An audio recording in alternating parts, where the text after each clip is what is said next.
So we've got a special guest today, one of the brightest prospects in Australian basketball at the moment, a potential 2021 NBA lottery pick, not just a draft pick, but a lottery pick, has really surged in the boards lately. Adelaide 36's star guard, Josh Giddey, welcome to the show. Thanks, Bogues. Thanks for having me on.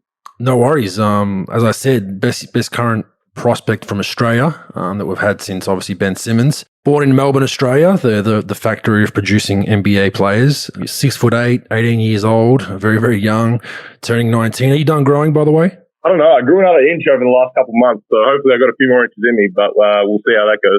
Yeah, 6'8" right now, pro. Maybe we can get him to 6'10". That'll help, right? It would. It'd be great to get that big, so we'll see where we go. Yeah, when they say 6'8", it usually means 6'6.5", but I won't reverse judgment that too much. Yeah, and don't take him too seriously, Josh. He's going to take the piss out of you a little bit.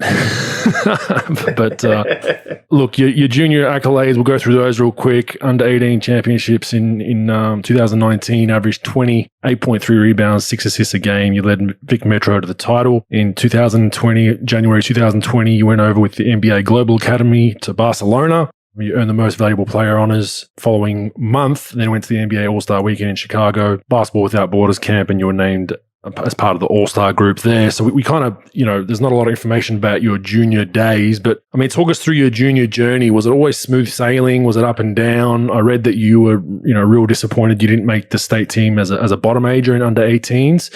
But I mean, take us far back to when you were a young fella and growing up with basketball and how all that went for you. Yeah, so my junior career was pretty interesting because I played all my juniors through Tigers. My dad coached me right from under 12s. I think it started to under 18s, and then obviously you have all the under 16 state teams, under 8 state teams, which at the time is the most important thing in the world. And for me, it was because under 16 bottom age, I got cut really early in the process, and I made a promise to myself that I wasn't going to get cut again. And same thing happened. Top 8 16s, I didn't make it. Then I'm like, all right, this is it. And then came back the following year for bottom age 18, still didn't make it. And that's when I really took the foot down. And I really got in the gym, started working. I knew I had to improve my game to make the next state team. And then when the next tryouts rolled around, I was ready for it. And that was finally the first state team I made. And, I happened to have a pretty good tournament in Townsville. We won the gold medal there. So, my junior career through the state ranks and the junior ranks I was always kind of, in the middle crop of players. I was never, a standout player, but I was never, right down the bottom. So I was kind of in that middle crop of guys, and it kind of motivated me to work because I wanted to be at that top end of players and kind of get the recognition. And I think top age 18s, I finally got that recognition that I was working so hard for. So it was good to see that work pay off. Yeah, and I think we see that pro very, very often as well.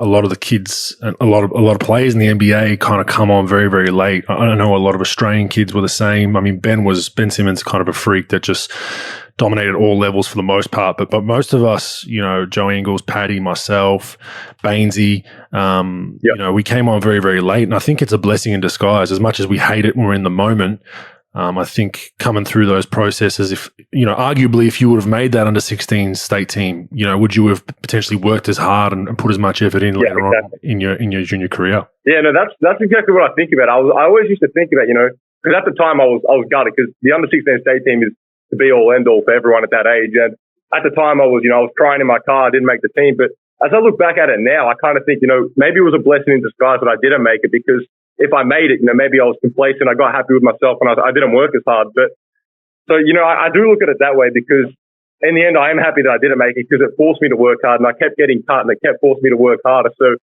at the time, it's devastating because you want to be in those teams.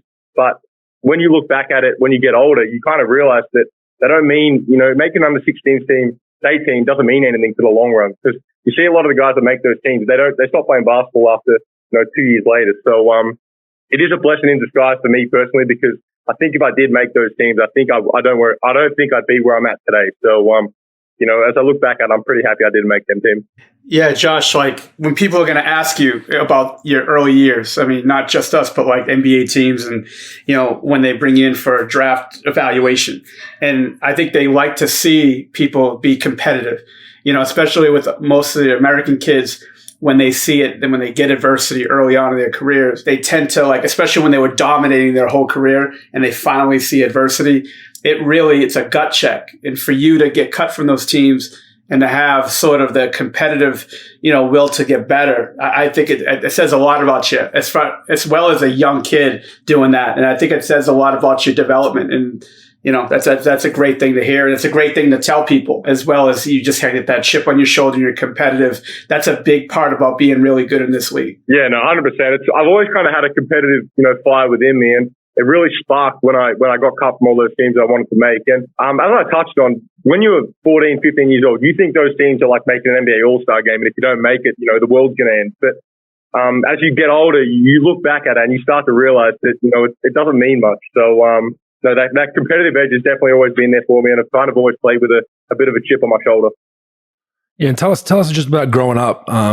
You have a really high basketball IQ, which we'll touch on a bit later. But is part of that just being dragged along with the older man at practice? Were you around a lot as a kid, around the Tigers, around Andrew Gaze, Leonard Copeland?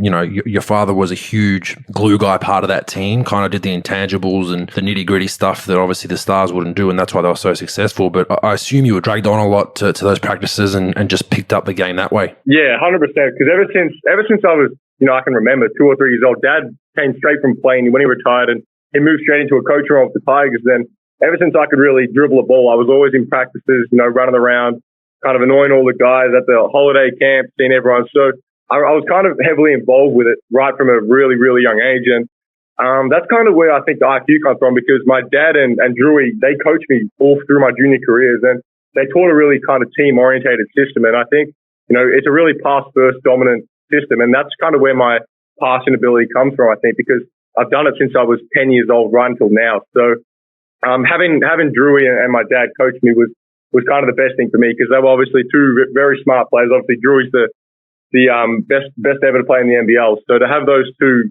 with me through my junior careers was very beneficial. And for those not familiar, Warwick Giddey is Josh's father. He played in the NBL, had a really long, great career, won some championships, played in the late 80s and retired in the early 2000s, but predominantly with the Melbourne Tigers, started out in Wollongong, but that's what we're referring to when we go there. But give us a reason why. I've read a little bit about it, but you chose the NBL and the Adelaide 36 specifically over college. What was the reasoning? Was it your decision solely? Were your family involved? Do you have someone mentoring you? How did that all work out to come to fruition? Yeah, that was a really tough decision for me, because I was, early on, I was like really adamant on college. I was 99% college, and then I went on a visit to the University of Colorado, and I flew home, and I'm like, all right, I'm going to commit. And then I was, 99.9% committed there, and then I got back and I started talking with some people and thinking about it more, and I decided the NBL route was going to be better for me, just in terms of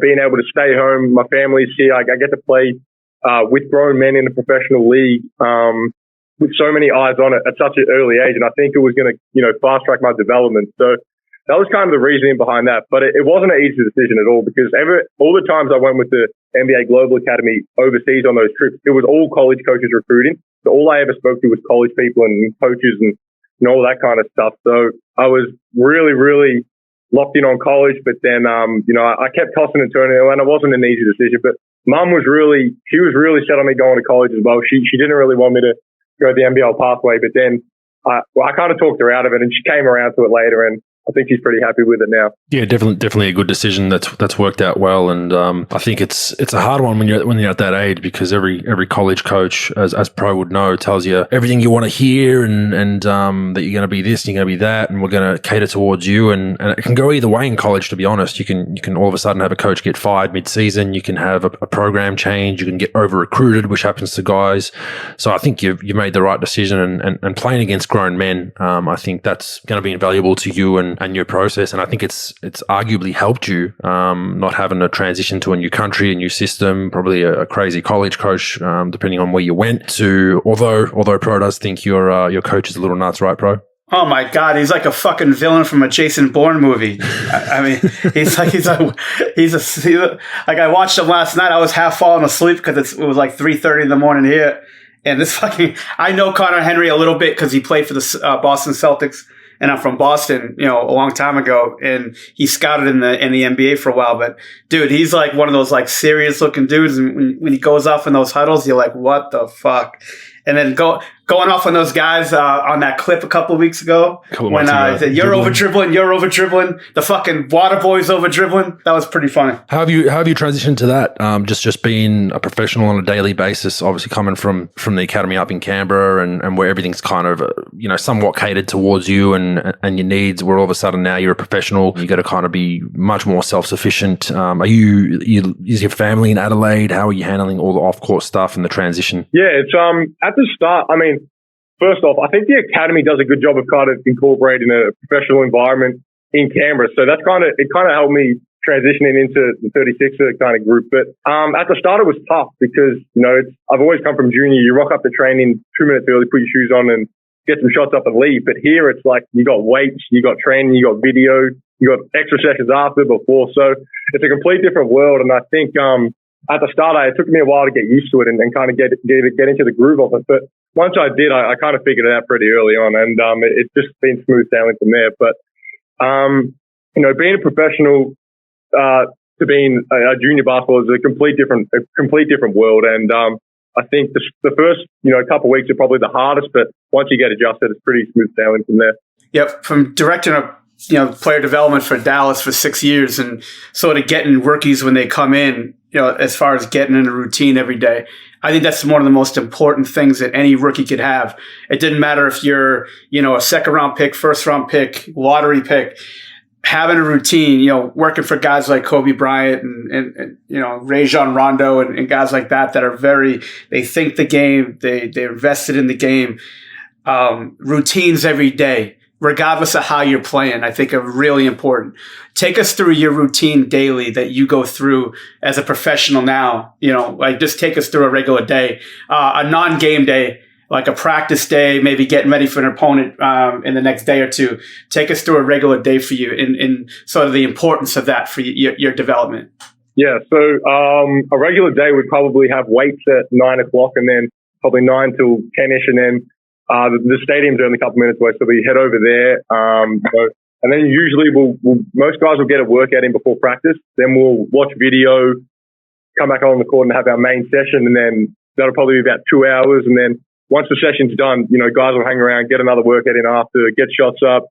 And then guys might go see a physio, go to a recovery center, do all that extra stuff outside of practice after. So, most times the days don't finish. They start at maybe 9 o'clock and they finish at about 4:30. So it is, it's not just, get some shots up, get out. So the days are actually longer than what people might think. And, it's a full-time job. So, the day in the life of basketball is pretty similar in terms of work hours to someone that sits in an office. So they are long days and they're tough, but they're rewarding. And I also read that Donald Sloan pulled you aside after a session. Is that correct? Just take us through exactly what happened there and kind of your foray into welcome to the professional world. Yeah. So I was like, after a practice one time, I just went and sat down, and Sloan came over to me. He's like, what are you doing? I'm like, practice is done. I'm just, going to head home. And then that was kind of my awakening to the professional world. And he got me up. He took me to the backcourt and we worked out about 45 minutes, and I was just dripping in sweat by the end of it. And that was kind of my, welcome to the professional world moment, because it just shows you have to work before and after practices to get to where you want to get to. And Sloan has been in the NBA, and he's been where I want to get to. And, he's kind of showed me the ropes while he was here to what he did and what he's done to get to where he has. And, just doing the extra stuff. It can't just be the team practices and the team weights that will get you to where you want to be. It's all the little extra stuff that gives you an advantage over all the other guys chasing the same dream as you. So that was kind of what he taught me. Yeah, well, we'll also noticed, we'll run through your stats real quick. You're currently at 11.2 points, basically 7 and 7. You're basically 11, 7 and 7 a night. One thing I noticed is your 3-point shooting. Obviously, people were asking questions about that early in the season. Some teams were kind of messing with you a little bit, daring you to shoot it, and you didn't look that comfortable in the first couple of months of the season, but I've noticed a dramatic improvement over this last month watching you, where you've now got it up to a respectable 33%. And that's, the good thing about that, people don't understand, is that you've come from a long way back. I think you were shooting in the 20s at one point early on. Yeah. But what I've noticed is you're comfortable now stepping into it and shooting it. You're shooting it off the dribble. You've even shot a few step backs.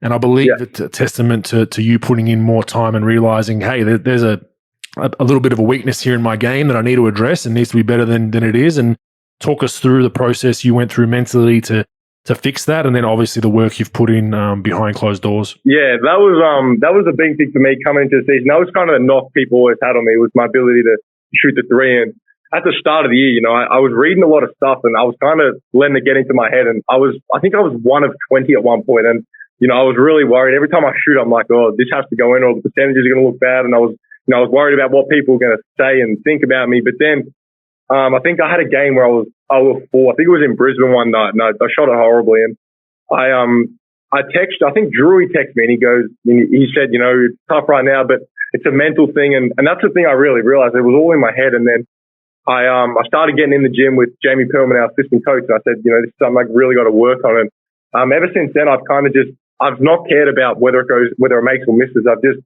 shot every shot like it's going to go in, and that was the big thing for me. It was kind of the turning point. I think there was one game I hit a few threes, and I'm like, I can shoot the ball, and I've always known I can shoot it, but it's just been a mental battle for me. And in the last month, I've been shooting the ball, much better than I was at the start of the season. So I think it was just a confidence thing. And once I saw a few go down through the net, it was just it was kind of uphill from there. Josh, you got to understand, especially where you're going in the next 12 months. It has to be something where you just, as long as you're technically sound in your shot and you feel comfortable and confident at it, you have to be not too high and not too low. You just got to be able to shoot it. Like, you talk about players that don't like shooting the three, that don't shoot a good percentage. They don't even want to shoot it. Yeah, the biggest thing for you is to step in at every shot, regardless if it goes in or not. You just have to evaluate the fact that, is the three there for you? And was that an available good shot? And taking those good shots. And don't worry about, look, your three is going to go in. It's going to get better. People, when they get to the NBA, once they put time into it, especially after the first 18 months, especially by the second, third season, they make a good jump, especially if they're doing the things that they have to do. So don't worry about your percentages. Free throw shooting is probably more important than the three initially. Because you got to be able to make free throws. If you can't make threes, but you can make your free throws, you can find a way to get the job done. But if you can't shoot free throws or threes, that's an issue. But yeah, don't get too high or too low. Just keep shooting them when they're open. And I think that's a big part of development. Mm-hmm. 100%. Yeah, and that's been, one of the testaments to getting into the NBA is that players, coaches, people are going to test you. Sometimes you'll have coaches that will want to look at your shot and say, "Oh, we need to fix something," and that's where what Pro's saying rings true, because some people want to fix you, and it might not be broken, but they want to fix you, and because it's not textbook like out of a book, right? So, Pro said, just stay confident with your shit, keep shooting it with confidence, and as long as that ball's going in, and look, I don't think you're ever going to be a guy like JJ Redick because it's not your game. I think you're much better running an offense, distributing. But if you can hit that 1 to 2 3-point shots a night, I think it, as you would agree, it just opens up your game so much more. Yeah, 100%. It was at the start it was tough because I couldn't knock down a three, and teams were going under on balls and they were daring me to shoot, and I couldn't get downhill and kind of make things happen. And then ever since the three started dropping, it forces guys to chase over screens and allows me to get into the paint and have the defense collapse and find shooters. So yeah, as you said, just even knocking down, a couple of nights, just it opens up the game so much more for me. Yeah, and look, I honestly believe, look, this is probably something that you probably shouldn't answer, but if you're in a system that's, Conor Henry runs a lot of misdirection to get to where your set ends up, or a lot of kind of move the ball just nonchalantly to then get to our pick and roll. When I looked at Melo, people compare to Melo, obviously being in the NBL and whatnot, to Melo Ball, and if you were on a team like Illawarra last season that were awfully bad, weren't winning a lot of games, Melo's usage was insane. Everything went through him. I think your numbers would almost be, even more eye-popping than they are. I think it's a testament that you've bought into what Adelaide's trying to do. They're trying to rebuild there and win, and a new coach. But, you took it on the chin starting on the bench early on in the season, people asking questions, what's going on. I think that's a testament to what what you've done from a professional standpoint is you never bitched or complained about it. You could have easily been, as Pro knows, like a lot of kids in college these days, one bad month, they want to transfer. You stuck it out, and I think you're having a phenomenal year. But I will go on record and say, if you were playing for that Illawarra team, we'd be comparing your numbers to Melo's of last season, just because your usage would be up, where I don't think you're getting as much of that usage in the way Conor Henry, coaches. Yeah, it's obviously Melo's situation was a bit different to mine because, obviously his team didn't win a whole lot of games, and the offense was solely ran through LaMelo, but the luxury that I have is I'm playing with, Isaac and DJ, two of the best bigs in the league. I've got Brandon Poole, who's an NBA, wing, Sunday Deadshoo's, another stud. So I have these, great guys around me that it doesn't have to solely rely on me to do stuff. So I think it's a luxury for me. And I think the good thing for the 36ers is, we struggled midway through that season. We had a rough stretch, but I think we're back on track now and we're trying to make a push for the finals. So,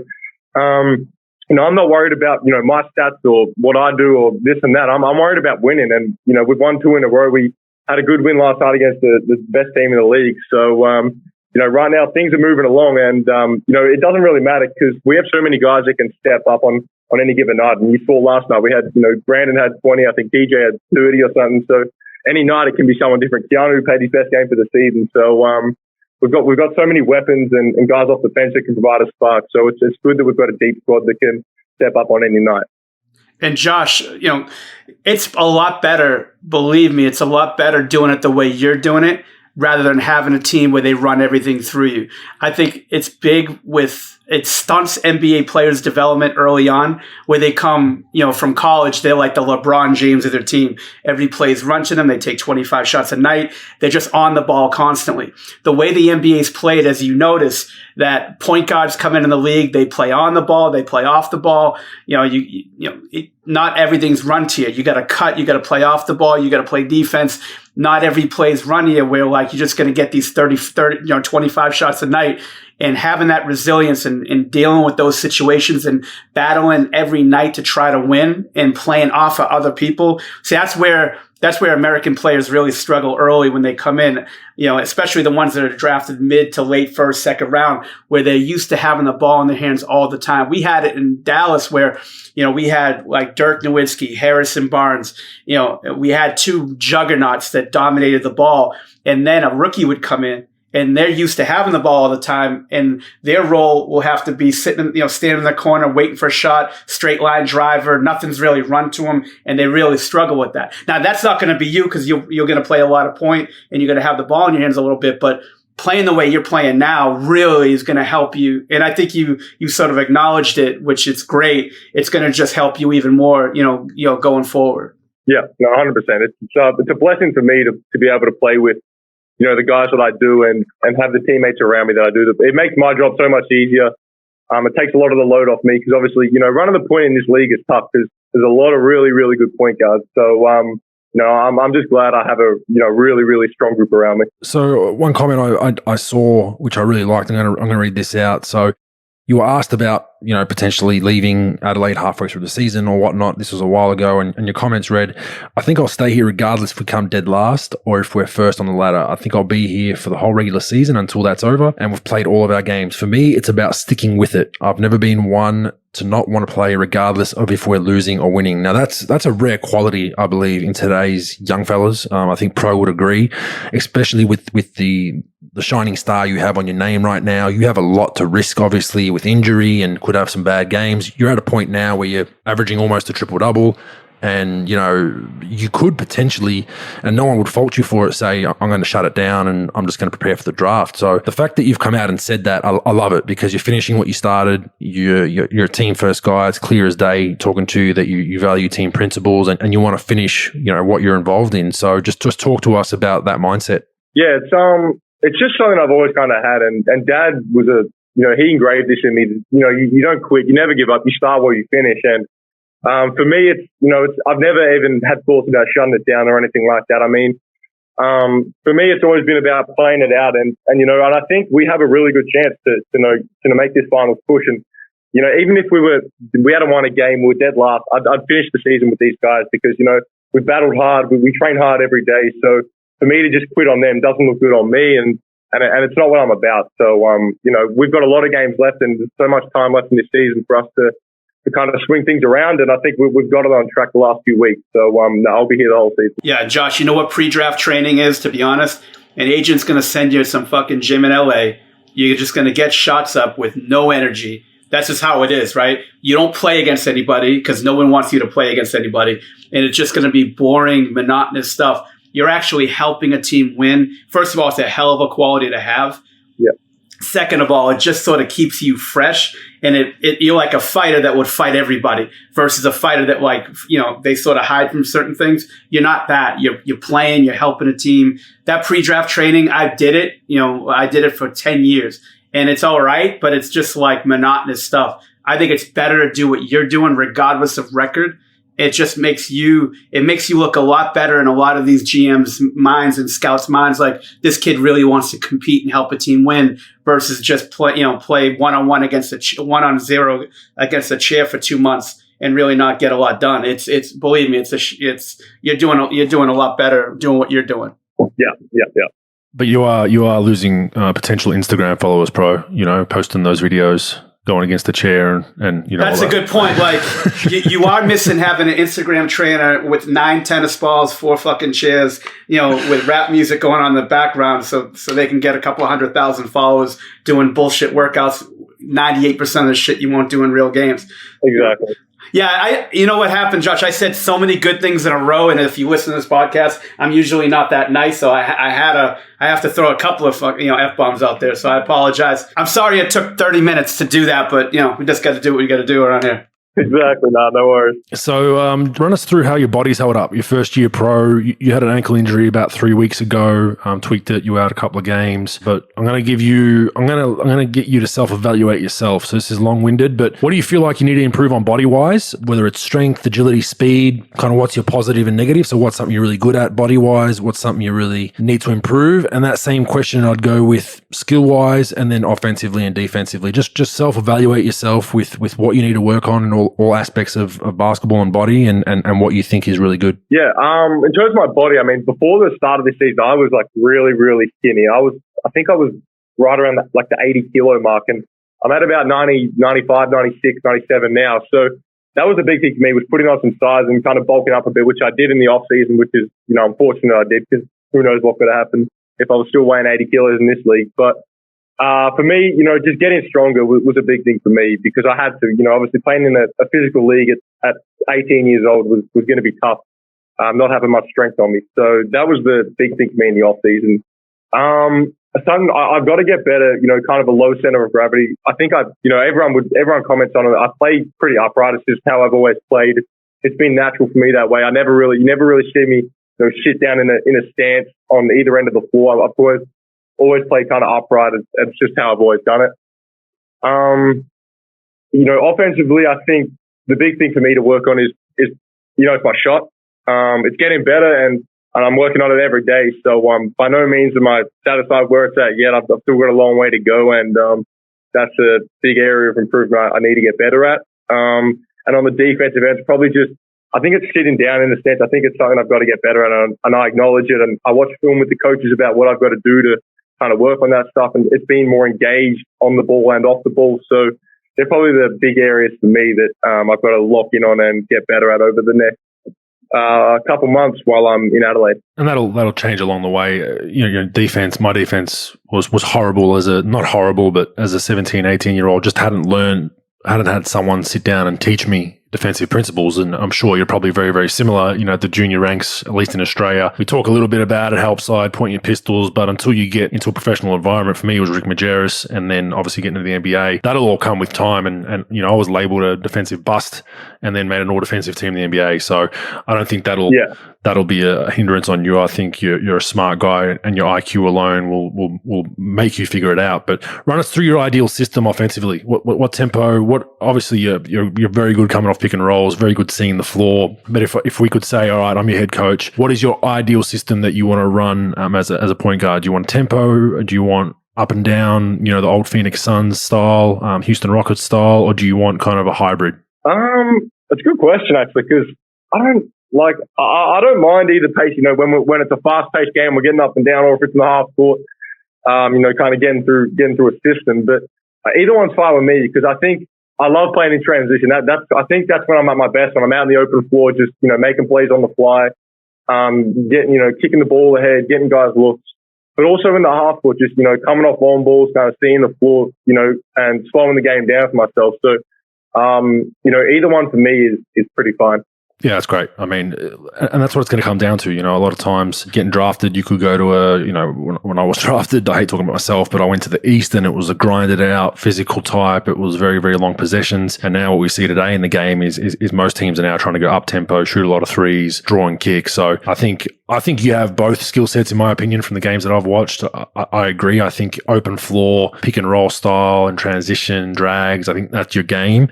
But I think you still have that rare quality where if the game slows down, you can still get the ball where it needs to go to get a good shot within your offense. Yeah.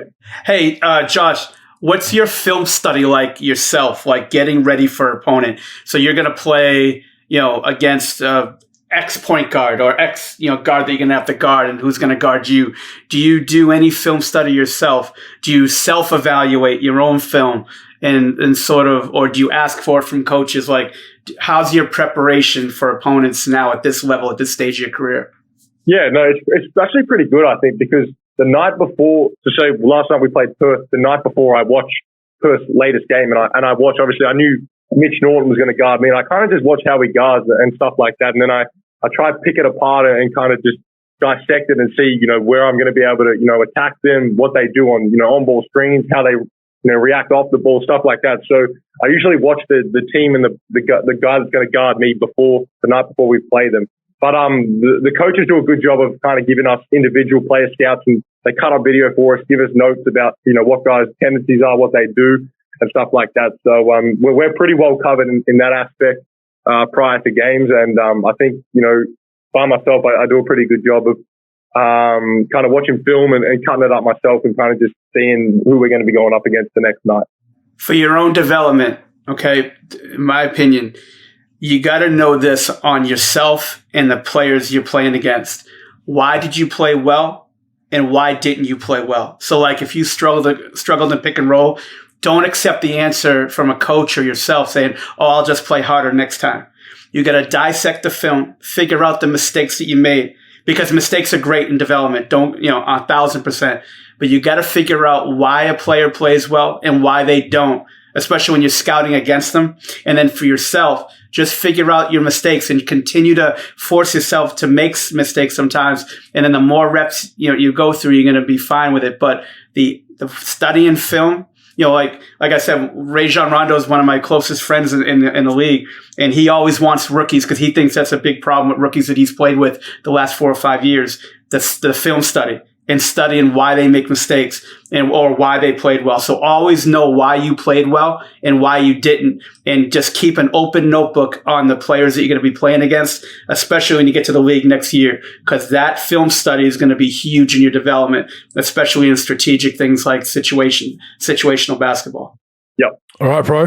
We've got a hypothetical for you, and Pro thought of this, so he actually thought of something which is rare on this podcast because I'm usually carrying all the weight, no pun intended, Pro. But go for it. Yeah, it takes me 3 hours to make minute rights, so don't worry about it. All right, so hypothetical, Josh. You're drafted 10, okay, by say the Golden State Warriors. Yep. Now you got to play with Steph, who plays mostly on the ball. Yep. You've got and now you're going to have to share, time, have a lot of time off the ball and play in a situation like that, in a system like that. And especially now, they're going to have Klay Thompson back from injury. They're going to have their full roster. So you're not going to go to a team, just say hypothetical, you're not going to go to a team that just sort of like a really bad team that won 14 games that you're going to be, thrown in and they're going to run everything through you. Now you're going to go to a team that sort of has a full roster in the sense of people, veterans. Their best player dominates the ball, on the ball, plays well off the ball, but it's going to have a lot of reps on the ball handling it. How are you going to sort of navigate your way through that system where you're going to be playing off the ball a little bit? And then, obviously when he gets out of the game, then they'll probably shift you back on the ball. But how are you going to handle a situation like that? Yeah, I haven't actually really thought about something like this, but it's a good question because it's something I've got to get used to because most teams in the league have really, really good point guards. And obviously Steph is arguably the best point guard to ever play. So, to go there would be really, really fun because I get to learn off someone like Steph and get to play alongside, Clay, Draymond, those type of guys. And it's a wealth of knowledge, obviously a bunch of high IQ guys that I can learn from. But playing off the ball, it'll be different for me because every team I've ever played on, I've, had the ball and as you said, there's a lot of ball, kind of ball heavy guys, and Steph's one of them who doesn't need the ball, but he has the ball in his hands a lot of the time. And I don't know. It'd be an adjustment thing for me because as I said, I never really played off the ball like that. But it's obviously something I'd be willing to do and would have to do. And it'd be a learning thing for me. But I think once I get settled into something like that, it'd be pretty smooth from there. And a couple of just the last hypothetical on it, where you look at Anthony Edwards and you see Ball as well. They both started the season coming off the bench. Yep. If that was a situation that you would face, and these are questions you're going to be asked when you have your meetings with teams, they're going to ask you questions like this. So it doesn't matter if you know or not know right now, but we're just curious about your answers. But it's some things you got to think about, like how would you adjust? They played 15, 20 games off the bench, and then there was full-time starters, and obviously the usage and everything went through the roof. But how do you handle that situation coming in the league at first? Not, if you're not starting, a hypothetical, depending on what team you're going to play on. Yeah, no, it doesn't. Nothing changes for me. Whether I play 40 minutes, play 20 minutes, I'm going to, play the same that I usually would, regardless if I'm starting coming off the bench. Nothing will change for me. It's I know how it works. I know how the league works. It's really tough for rookies to come in and start straight away and have a huge impact like some of these once in a generational rookies you see that have that impact. So, I'm pretty aware of how that all works. And, whether it's coming off the bench, playing 3 minutes a game, or coming off the bench, playing 30 minutes or whatever it is, I'm going to play the way I play and do what I have to do to help the team win as many games as we can. Right. Tell us something that we don't know about you. Something that, look, your hobbies, your interests outside of basketball. I know you like playing video games, but tell us something quirky, something away from basketball that listeners would really enjoy to hear. Gee. Put you on the spot. I don't know what to say. Nice, folks. Yeah, PlayStation's probably the big thing for me. Outside of basketball and training, there's not a lot really to do in Adelaide, but I live on the beach, so I'm there pretty often. PlayStation, I FaceTime a lot of my friends back home. I got friends in college, my parents. Well, my parents come up here a fair bit, actually, so I spend a bit of time with them. I'm a big shoe collector, so I spend a lot of time online buying shoes and stuff like that. So they're probably my hobbies outside of basketball. It's the right answer. Basketball is life, bro. Basketball is life. Exactly. But, Bogues, I have a feeling that PS5 ain't going to be making the fucking trip when he goes to LA and New York. That's just my opinion. But, I don't think he's going to be playing fucking, too many games in those cities. There is a lot of good shoes you can purchase out there. You better get a deep checkbook, young fella, because they can get pretty expensive. You look at like the PJ Tucker collection. Whew. Yeah. I'm not saying it. Finally, I'll just ask you this. What have you looked far ahead yet with your plan post-season with what you're going to do? Are you going to stay based in Australia? COVID's kind of thrown a spanner in the works where you can't really travel too much yet, but would your plan, obviously Daniel Moldovan, shout out to him for organising this first and foremost, from now the executive VP of Octagon Basketball, who's your agent, was the plan probably to go over there and work out post-season? How do you see all that going? Yeah, I think more than likely, depending on what happens with the COVID stuff and, if travel restrictions are eased or what the deal is, I'll probably head to LA and work out for a little bit, all that stuff. But, nothing's really been finalized yet just because of the COVID and travel restrictions right now. So, when we get closer to the end of the season, we'll probably sit down and map out a plan for the off season and figure that all out. But yeah, at this point, I'll probably head to LA if restrictions allow me to. Great. Look, everyone I talk to, raves about this kid. They rave about, his basketball IQ, how good of a person he is. Joe Ingles is a good friend of mine. I reached out to him. Josh is texting him constantly about trying to figure out what he can do better, what he did well, asking questions. And a guy like Joe's a perfect pro. He's a consummate professional, does everything right. So I think the sky's the limit for you. I hope you go number one. I know you've moved up from a late first round now to you're starting to etch that lottery pick numbers, which is sensational. And look, on behalf of Pro and I, especially myself, going through all that, I know the journey is going to be up and down. You're going to be nervous, but you've done all the work. We're looking forward to watching your career, and we really appreciate you joining us on Rogue Bogues. Appreciate it. No, thanks, guys. Appreciate everything. Appreciate.